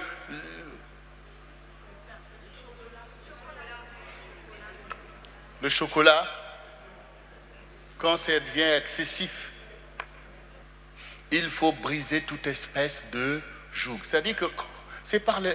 Comment on reconnaît une maladie? C'est par les symptômes. Donc, quand vous faites des choses, regardez vous-même si ce n'est pas des symptômes de quelque chose de bizarre. Et quand maintenant vous réalisez que c'est spirituellement bizarre, donc il ne faut pas être complaisant. Parce que vous êtes peut-être en train de nourrir en fait l'oppression d'un esprit qui est là, que vous êtes en train de lui donner des trucs qu'il veut en fait. Voilà. Vous n'êtes pas là pour nourrir vos addictions, nourrir des choses. Vous êtes là au contraire même s'il y a un esprit. Vous savez, vous pouvez, heureusement, la délivrance, ce n'est pas forcément seulement quand vous venez là, quand on vous impose les mains. Il y a des autodélivrances. Il y a des délivrances qui s'opèrent par la mise en pratique de la parole. Le démon n'est plus alimenté. Parce que l'esprit reste là parce qu'il est nourri en fait. Il y a des fois que vous faites un songe, vous voyez comme si dans le rêve, vous voyez comme un chien tout chétif en fait. Le Seigneur est en train de montrer comment le démon qui est en toi, il est en train d'être affamé. Continue de ne plus le nourrir par des impuretés que tu faisais avant. Et tu vas voir après, tu vas être délivré de ça. Voilà. Quand vous faites la chose que l'esprit demande, vous le renforcez. Si c'est un esprit de mensonge, eh bien, plus vous mentez et plus le démon devient gras. Ça veut dire encore plus difficile à le chasser. Mais quand maintenant vous commencez à tourner 7 fois la langue avant de parler, ça veut dire que vous allez maintenant commencer à arrêter. Eh bien, cet esprit n'étant plus pratiqué, ça veut dire que la communion que tu avais avec cet esprit est maintenant rompue. Et tu vas même en être délivré. Parfois même, tout d'un coup, tu vois que tu ne fais plus les choses que tu faisais avant. Parce qu'en fait, tu as été délivré. Parce que je ne vais plus dans le sens de cet esprit-là. Donc, marche vers ta guérison. Il faut que spirituellement, que tu prennes la victoire. Que tu marches en communion avec l'Esprit de Dieu. Comment tu vas savoir que tu marches en communion avec l'Esprit de Dieu? C'est quand tu vois que tu arrives maintenant à pratiquer la parole. Quand tu vois que tu arrives à être délivré de tes péchés maintenant. Tu vois que, oh, mais là je marche avec l'Esprit. Parce que l'Esprit te conduit dans la sanctification. Voilà. Et sois guéri. Sois saint. Sois saint. Si un esprit abattu est une ruine pour les eaux, mais quand ton esprit sera dans la joie du Seigneur, ça sera une source de guérison. Avec le Seigneur, tu t'attends à Dieu. Eh bien, c'est une guérison pour toi. C'est une guérison. Donc maintenant, que chacun comprenne, Dieu est bon, sa miséricorde est présente, la grâce est présente, la guérison est présente. La seule chose, c'est que Dieu appelle ses enfants à rentrer dans ces choses, à s'approprier des bontés du Seigneur, à devenir des vases d'honneur, où Dieu peut mettre des choses précieuses. Parce que maintenant, on renonce à l'esprit du monde. Nous ne sommes plus des esclaves. On ne va pas maintenant faire des choses, je ne veux pas, mais je fais comme si j'étais un esclave. Non, il faut que tu accèdes à la liberté. Ça veut dire que non, je ne veux plus marcher dans ces impuretés, mais je veux marcher dans la sainteté. Ça veut dire que si un homme est en train de courir les femmes, donc c'est impur, c'est démoniaque, c'est Satan qui veut ces choses. Quand maintenant tu entends cette parole de guérison, que tu dis non, je suis guéri, je ne suis plus obligé de faire ces choses parce que j'ai une autre vie que Dieu m'appelle à manifester. Donc je ne veux plus faire ça, mais Dieu ne t'a pas dit reste là. Dieu te dit choisis la vie que tu dois vivre. Si tu veux une vie à la gloire de Dieu, qu'est-ce que tu fais? Ben Seigneur, la femme de ma vie. Et tu verras qu'il y a un cadre pour chaque chose. Et tu seras béni, ta vie sera guérie, ta vie sera renforcée. Dernièrement, nous avons fait un mariage d'un couple de jeunes. Ils sont venus au CRC, voilà, ils avaient déjà un enfant et tout. Et quand ils ont entendu les enseignements sur le mariage, mais c'est là que les combats ont commencé. Mais ce mariage-là, qu'on préparait le mariage, mais c'était chaud. C'était chaud. Même à un moment donné, voilà, ils appellent Pasteur Jocelyne, considère qu'il n'y a plus de mariage, parce qu'elle se dit là, boum, ils raccrochent. Et cela à 2 ou 3 jours du mariage. Alors qu'on est en train de tout faire pour préparer pour eux et tout ça. Donc tu vois que les esprits étaient dans tous les états. On se demandait même est-ce que ça va se faire.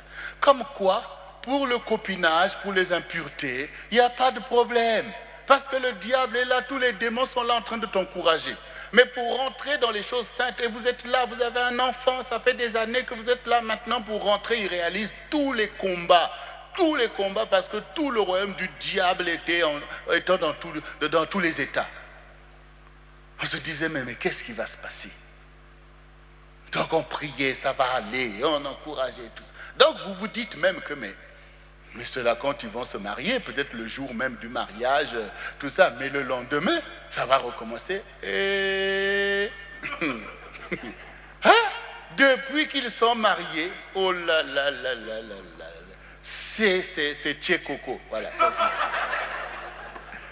Ils sont contents. Là, ils sont même en croisière. Donc, c'est pour vous montrer les choses de Dieu, il faut les conquérir. C'est ta liberté, c'est ta guérison, c'est ta bénédiction. La Bible dit, soumettez-vous à Dieu résistez au diable et il fuira loin de vous. Mais quand vous ne vous soumettez pas, vous êtes livré vous-même à l'ennemi. Donc ça veut dire qu'on ne cherche pas une délivrance alors qu'on ne sait pas où on va. Il faut aller dans le plan de Dieu pour être délivré de l'esprit du monde, comme on a entendu tout à l'heure dans Ézéchiel 16. Il y avait la vie des Amoréens et des Étiennes, mais il y a la vie de Jésus-Christ pour toi. Dans cette vie de Jésus, il y a une vraie guérison. Dieu te guérit de toutes tes maladies, les maladies de ton corps, mais aussi les maladies de ton esprit et de ton âme. Il te guérit psychologiquement. Tu te sens libre. Tu n'es plus dans le rapport des choses du monde dans lequel tu as été mis en bas. Tu es maintenant libre. Avec Dieu, tu fais des exploits. Tu es comme le vent. Voilà, tu es comme le vent et le vent n'est pas malade. Le vent est capable. Tu es comme le vent. Tu es là pour le plan de Dieu. Ce qui est à toi est à toi. C'est les choses que Dieu veut que tu fasses. Il pourvoira pour que tu les fasses. Il te guérira de toutes tes maladies. Ce que je veux dire, c'est que toi qui es là, qui es souvent attaqué de toutes parts, regarde peut-être que ton problème, c'est que tu n'as pas encore accepté la vision de ta vie que Dieu te donne. Je connais ces choses. À un moment donné, quand l'Esprit de Dieu a commencé à me presser par rapport à mon appel, je me sentais oppressé. Quand je m'allongeais même pour dormir, c'est comme s'il y avait tout un poids qu'on mettait sur moi. C'est comme si on me mettait des tempes de pas, on me mettait quelque chose, on commençait à me serrer parce que Dieu voulait me faire comprendre que si tu ne te lèves pas pour ta vie, si tu ne te lèves pas pour faire ma volonté, eh bien ta vie va être écrasée, anéantie. C'est-à-dire que je sentais qu'il y avait des maladies, des situations qui m'atteignaient parce que j'étais dans une situation de paralysie. Mais quand maintenant j'ai accepté l'appel de Dieu, quand j'ai accepté de changer, de vivre pour Dieu, j'ai vu beaucoup de choses qui ont été totalement balayées de ma vie. Il faut que tu discernes le plan de Dieu pour toi. Dans ce plan, il y a la guérison. Il y a la délivrance. Soumettez-vous à Dieu. Quand tu es là, tu te dis, mais comment je vais arrêter de faire telle chose? Comment je vais arrêter de prendre la drogue? Comment je vais arrêter de courir les femmes? Parce que tu te sens en plein dedans. Accepte le plan de Dieu. Dis, Seigneur, tu es l'Éternel qui me sanctifie. Dis que, Seigneur, c'est toi qui me délivres de tout ça. J'ai une autre vie. Il faut aller, il faut sortir de cet environnement de péché. Il faut sortir des ténèbres. C'est-à-dire que celui qui est dans les ténèbres doit voir la lumière. Comme les insectes, ils sont dans les... Dès qu'il y a la lumière, boum, ils viennent. Toi aussi, tu dois entendre la parole de Dieu pour dire, oui, c'est ça ma vie. C'est ça, Seigneur. Tu dois dire Amen, Seigneur. Tu ne dois pas être de ceux qui commencent à juger le Seigneur. Oui, mais c'est ça. Mais tout ça pour mieux garder leur péché. Parce qu'ils savent eux-mêmes qu'ils sont dans l'hypocrisie. Mais toi, tu dois être, oui, Seigneur, alléluia, ça c'est ma vie. Tu dois te lever, secouer le joug de l'ignominie, le joug de la maladie. Parce qu'il y a pour toi un sauveur, il y a pour toi une rançon. Et quand tu entends la parole de Dieu, elle te blesse, elle parle des choses qui te concernent, tu te vois dans ces choses. Mais c'est bien, pourquoi? Parce que si Dieu ne parle pas de toi, si ça ne te concerne pas, ce n'est pas bon. Il faut que ça te concerne. Il faut que tu dises que oui, Seigneur, c'est de moi que tu parles. L'heure est arrivée. L'intervention est là. Tu es sur mon dossier. Seigneur, tu es sur mon dossier. Les ténèbres doivent tomber. Même si ta situation, le diable te fait croire, l'esprit de culpabilité te fait croire que c'est compliqué. C'est ceci. Il n'y a rien de compliqué devant le Seigneur. Il dit, il s'agit de moi. C'est de moi que Jésus parle. Ça veut dire que ce dossier-là, il est en train d'opérer. Je crois que Dieu a un plan pour moi. Je crois qu'il est mort à la croix pour moi. Je crois qu'il y a une autre vie. Et je veux être comme le Seigneur. Je veux telle chose. C'est comme ça que ta foi doit puiser dans le potentiel inépuisable de Dieu, dans la provision divine. Il y a une provision pour notre vie, pour nous délivrer de toute oppression, de toute maladie. Il y a une provision, il y a une source intarissable, inépuisable. Le Seigneur dit, tout est possible à celui qui croit. Qu'est-ce que tu crois ce soir pour ta vie? Où est-ce que tu te vois demain? Où est-ce que tu te vois dans un an? Où est-ce que tu te vois dans 2 ans, dans 5 ans? Où est-ce que tu te vois? C'est ta foi qui a besoin véritablement de puiser dans cette provision divine. Jésus est là, il est disponible. C'est à toi de prendre ton héritage qui est en lui. Ses meurtrissures sont là. Il a été blessé, le prix a été payé. Le diable agit dans l'ignorance. Il t'oppresse par cette ignorance.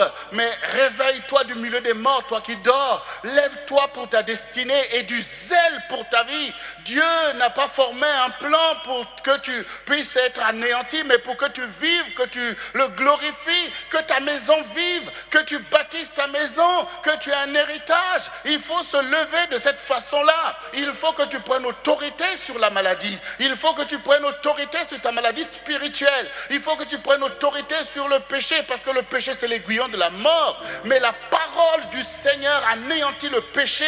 La parole du Seigneur c'est ta provision.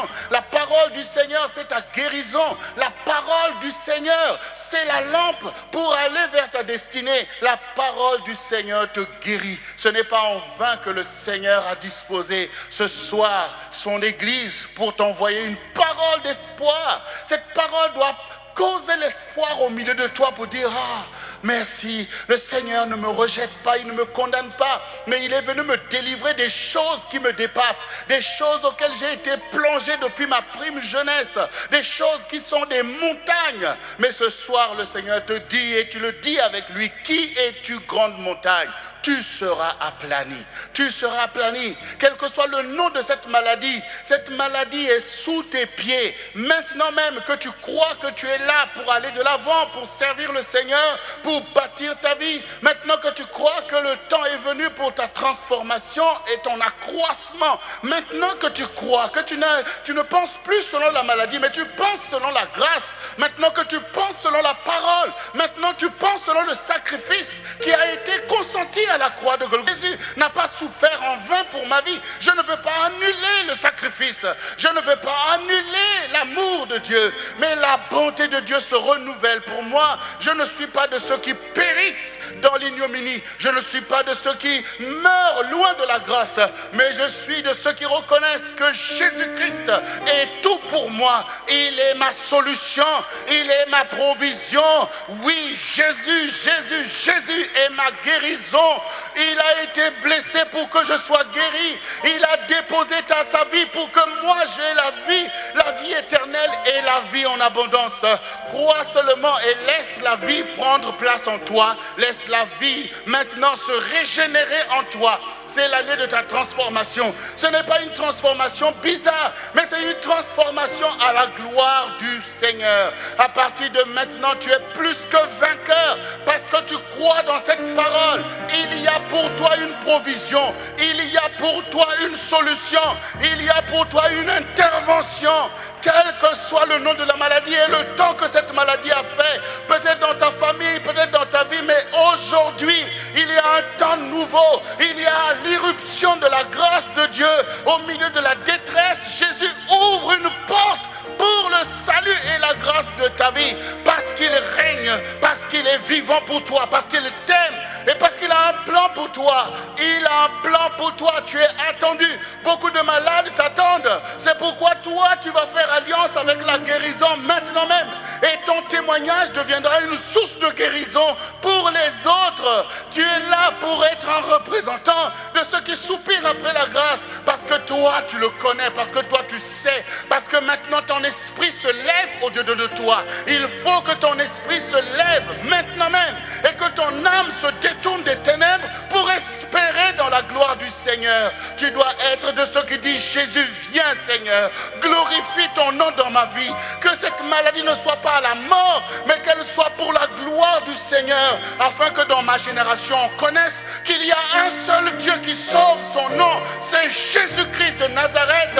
Qu'il est Dieu et qu'il règne, qu'il tient les clés de la mort et du séjour des morts. Il en fait descendre et il en fait monter. Que le Seigneur ravage la puissance de l'esprit de mort, parce qu'il ravage la puissance de la vallée des ossements, et que tes ossements qui étaient desséchés deviennent maintenant une armée à la gloire de l'Éternel, et que l'Esprit souffle des quatre vents et te remplisse pour faire de toi un vent faut que quelqu'un croie dans la révélation. Il faut que quelqu'un croie dans la grâce, dans la dispensation, parce que Jésus a souffert. Il a donné sa vie pour la guérison de son peuple. Tu es son peuple, tu es son bien-aimé. Il faut que tu rentres maintenant. Lève-toi devant le Seigneur maintenant. Lève-toi devant le Seigneur. Invoque-le, reçois ta part. Reçois ta part, la part qui convient à ta maison. Oh, la part qui convient. Satan est vaincu. Il est vaincu maintenant même. Maintenant même, il est vaincu. Maintenant même, il est vaincu. Maintenant même. Et ces démons sont dans la débandade totale. Car l'Éternel dresse une table devant toi, en face de tes adversaires. Il oindit ta tête. Il oindit ta tête. Et ta coupe déborde. Et tu es plus que vainqueur. Et tu es plus que vainqueur. Et tu es plus que vainqueur. Et tu es plus que vainqueur. Au nom de Jésus-Christ. Saisis ta part. Lève-toi. Dégage-toi. Déploie tes ailes. Renonce à cette maladie. Renonce à cette maladie. Prends autorité. Libère ton corps. Libère ton âme. Libère ton esprit. Parce que Dieu a un plan. Dieu a un plan. Dieu a un plan.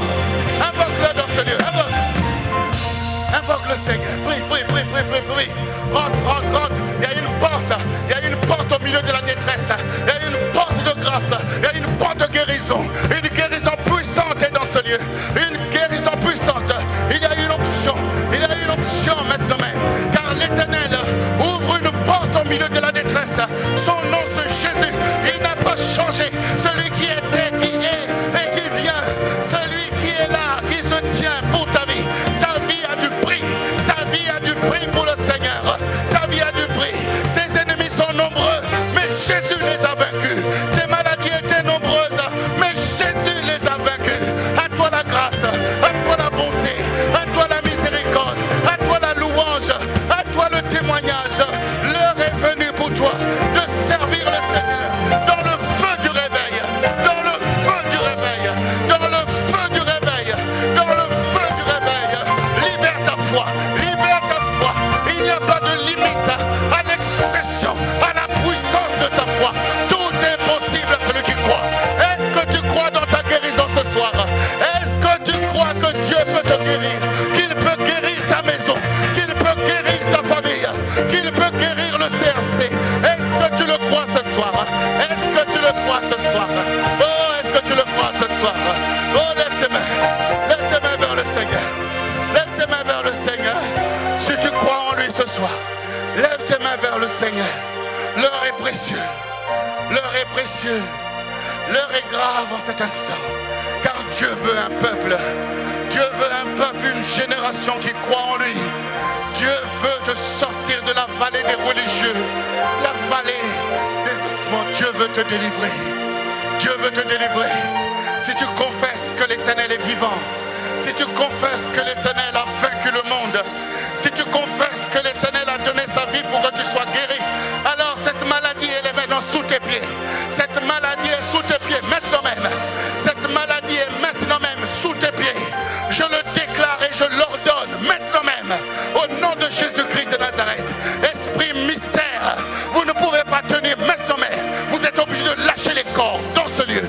Vous êtes obligé de lâcher les corps sous les pieds maintenant même. Vous êtes écrasés et anéantis. Quel que soit le nom de cette maladie, elle tombe ce soir au nom de Jésus-Christ de Nazareth maintenant. Avance vers moi, avance vers moi, avance vers moi, avance ici maintenant même. Avance ici maintenant même. Recevez cette onction. Recevez cette onction. Au nom puissant de Jésus-Christ de Nazareth. Tu es le peuple de Dieu. Tu as dû prier ses yeux. Tu as dû prier ses yeux. Quel que soit le nom de cette maladie, elle tombe maintenant même. Au nom puissant de Jésus. Je la condamne à quitter ton corps. Au nom de Jésus. Je viens contre les esprits impurs. Esprits impurs, vous lâchez les corps maintenant même. Vous sortez de l'inconscient, du subconscient. Vous sortez maintenant même. Vous allez dans les lieux arides. Satan, je te renverse de ton piédestal. Je brise les liens de sang. Je brise les liens de désobéissance. Je